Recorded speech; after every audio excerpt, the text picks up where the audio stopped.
परतूर तालुक्यातले अवैध धंदे बंद करण्यासाठी पोलीस निरीक्षक सुदाम भागवत यांनी कंबर कसली. गावठी हातभट्टी दारूचे अड्डे केले उद्ध्वस्त, 5 लाखांचा मुद्देमाल नष्ट. परतूर पोलीस ठाण्याच्या हद्दीत छुप्या पद्धतीनं सुरू असलेल्या गावठी हातभट्टी दारूच्या अड्ड्यावर पोलीस निरीक्षक सुदाम भागवत यांनी आपल्या फौज फाट्यासह विविध ठिकाणी छापेमारी करत जवळपास 5 लाख रुपयांचं रसायन आणि साहित्य नष्ट करण्यात आले.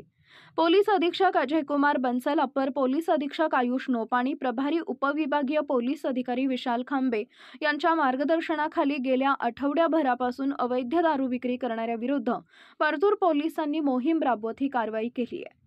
परतूर पोलीस ठाणे क्षेत्रातील झोपडपट्टी आणि ग्रामीण भागात गावठी हातभट्टी दारू निर्माण करून विक्री करणारे अड्डे उद्ध्वस्त करण्याच्या वरिष्ठांच्या आदेशानुसार 19 जुलै रोजी पहाटेच परतूर पोलीस ठाण्याचे पोलीस निरीक्षक सुदाम भागवत यांनी विविध ठिकाणी मास रेड करत 14 विक्रेत्यांवर गुन्हे दाखल करून 131 लिटर हातभट्टी दारू व 4700 लिटर सडवा असा एकूण किंमत 4,88,550 रुपयांचा मुद्देमाल नष्ट करण्यात आला आहे.